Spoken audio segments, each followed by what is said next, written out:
दोस्तों, अगर मैं आपसे पूछूं कि धरती में सबसे चमकने वाली चीज कौन सी है, तो आप कहेंगे कि डायमंड। पर अगर मैं आपसे पूछूं कि हमारे यूनिवर्स में सबसे चमकने वाली चीज क्या है, तो शायद आपको पता नहीं होगा। अगर आपको नहीं पता तो हम बता देते हैं दोस्तों कि यूनिवर्स में सबसे चमकने वाली चीज है क्वेसर। यूनिवर्स में स्टेलर ऑब्जेक्ट की चमक को पृथ्वी से देखा गया है और इसे अपैरेंट मैग्नीट्यूड के द्वारा मापा जाता है। वर्तमान में हमारे सूर्य का अपैरेंट मैग्नीट्यूड -26.74 है। दूसरी ओर सीरियस ए सूर्य की तुलना में 25 गुना अधिक चमकदार और 2 बार बड़े पैमाने पर है। यह पृथ्वी पर 8.6 लाइट ईयर की दूरी में है और इसके अपैरेंट मैग्नीट्यूड -1.47 है। चमकते सितारों सीरियस ए की तुलना में हजारों गुना अधिक क्वेसर चमकते हैं। वास्तव में यह सटीक नहीं होता। दोस्तों, हमारी दुनिया के डॉक्टर्स ने अपनी मेहनत और पढ़ाई के कारण कई घातक बीमारियों का इलाज निकाला है और कई घातक बीमारियों से लोगों को मरने से बचाया है, जैसे कि हार्ट अटैक्स, एसिड्स एक्सेट्रा। पर कुछ बीमारी ऐसी है कि हमारे डॉक्टर्स भी उन्हें ठीक नहीं कर पाए हैं, जैसे कि कैंसर। क्या हम कभी कैंसर का इलाज कर सकते हैं? शायद नहीं, इस सदी में तो नहीं कर सकते। प्रश्न सरल लगता है लेकिन उत्तर काफी जलील हो, जिनमें से हर एक की अपनी एक चुनौती होती है। सबसे पहले कैंसर, जो कि एक प्रकार का नहीं होता।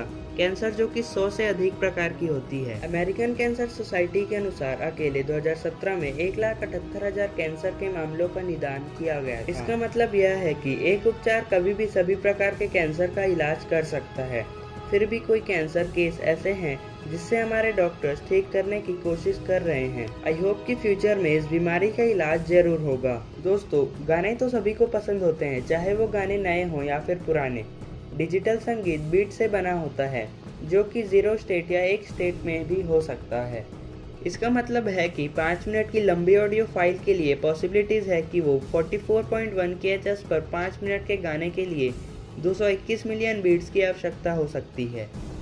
मतलब कि जब सिंगर गाना गाता है तो उसके आवाज़ के क्लियर साउंड आने के लिए सिंगर की आवाज़ को 44.1 kHz पर होना आवश्यक है, तभी वो अपने आवाज़ से ऑडियंस का मन मोह कर सकता है। दोस्तों, अगर मैं आपसे पूछूं कि लाइट की स्पीड कितनी होगी, तो आप कहेंगे कि ये अनडिफाइंड है और ये कुछ हद तक सही भी हो सकती है। पर अगर मैं आपसे पूछूं कि अंधेरे की स्पीड क्या है, तो what's the speed of darkness? दोस्तों, दरअसल अंधेरे की कोई स्पीड नहीं होती। प्रकाश एक इमेजिनरी ऑब्जेक्ट है जो कि सबसे तेज गति से यात्रा करता है। अंधेरा तब मिलता है जब प्रकाश प्रकट होता है और प्रकाश के जाने पर वापस लौटता है। मतलब कि अंधेरे की गति प्रकाश की गति है। हालांकि कुछ अन्य प्रकार के अंधेरे हैं जो प्रकाश की तुलना में तेजी से आगे बढ़ सकते हैं। एग्जाम्पल के लिए दूरी पर एक छाया। हम सभी जानते हैं कि मानव निर्मित तब तक का सबसे लंबा इमारत बुर्ज खलीफा है और जल्द ही यह 2022 में बहलने जा रहा है। सऊदी अरेबिया में एक टावर वर्तमान है जो 1 किलोमीटर के निशान से आगे जाने की हिम्मत करता है। लेकिन अगर हम चाहते हैं तो यह संभव नहीं है कि हम कितना लंबा निर्माण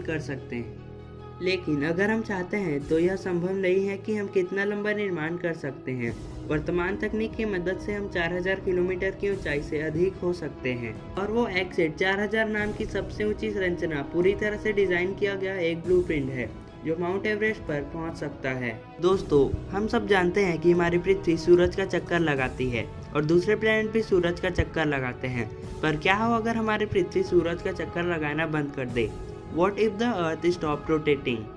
अगर हमारी पृथ्वी सूरज का चक्कर लगाना बंद कर दे तो हमारी पूरी मानव सभ्यता नष्ट हो जाएगी और पूरी धरती का अंत हो जाएगा।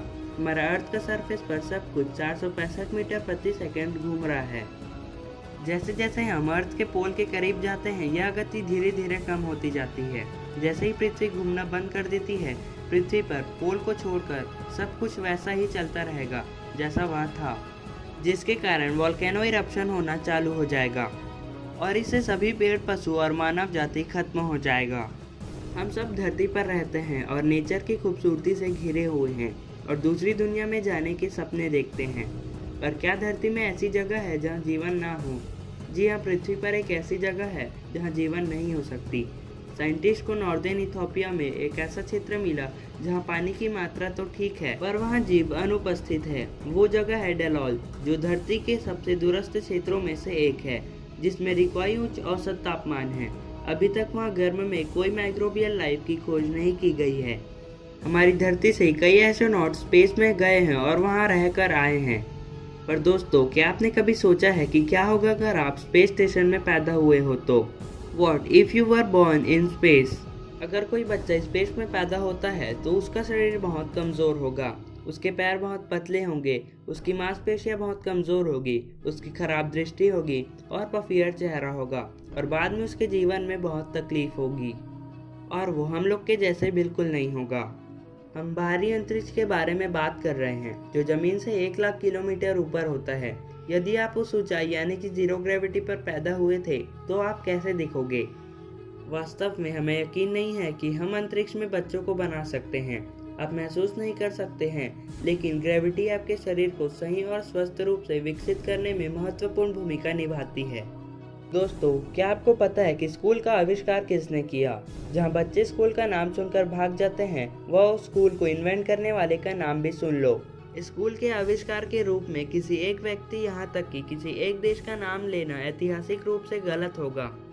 अमेरिकी राजनेता हॉरेस मान को आमतौर पर स्कूलों के विकास और डेवलपिंग एंड मॉडर्नाइजिंग का क्रेडिट दिया जाता है। गैथराइन बीचर एंड हैरी बॉर्नेट ने इसमें बहुत सहयोग दिया है। दोस्तों, हम सब रात में सपना देखते हैं और सोचते हैं कि काश हम जो सपना देखते हैं वो सच हो जाए।